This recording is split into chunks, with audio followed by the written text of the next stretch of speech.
kill Paul is revealed. We all know he's going to be removed. They're going to try to kill him. So, God plans, just like Terry said, God planted people in our lives to show us His plan. And I think that's kind of cool when you're thinking about that since I'm not always in control, there are people around me who take care of me. And in the case of me, sometimes it's my phone who gives me beeps to tell me what I need to be doing. But notice what kind of protection Paul got. And when you think about that, you go, God must have really been on his side, because look at these numbers. 200 soldiers. Okay, handle it. I'm one person, and 200 soldiers are coming to protect me and move me. Wouldn't that be enough to show you that God's in control? But that wasn't enough.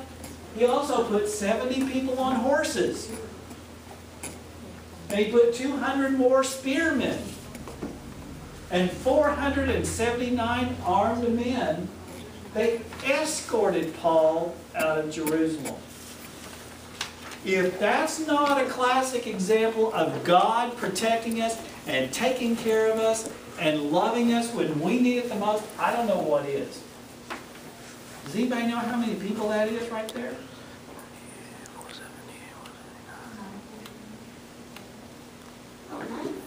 949 people for one person. Wow. If that's not a clear example of God protecting someone, I don't know what is.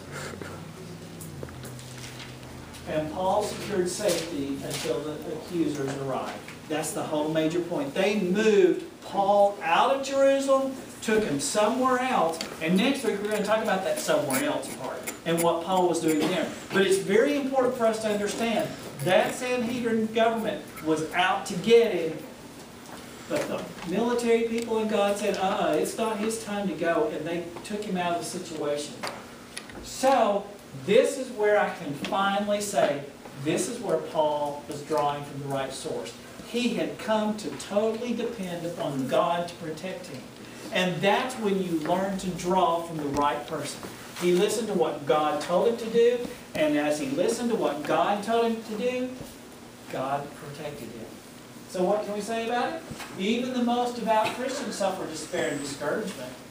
Trust me, if I was in Paul's case, and they had stripped me, and they were going to beat me, and then they threw me in jail, put a shackle around me, and then all of a sudden, bam-o, all 949 people's coming to get me out of there.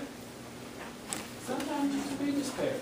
Not only that, there are times, and this is something that we should all know, when we need Jesus the most, guess what? He's right there. There are times when Christ is literally standing beside us, encouraging us, saying, it's okay, you can do this. I love you. I want to help you do this. God's encouragement is based upon our personal faithfulness to Him.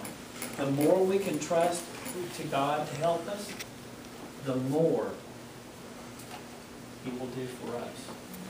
Because God's encouragement appears when we follow His plan, not ours. And that's how Paul got out of Jerusalem and is going to start moving his way toward Rome. And like I say, his story's not over yet. We've got some very interesting things to learn about Paul and learn how he completely relied upon God and how God delivered him. And that's the lesson for today. Amen.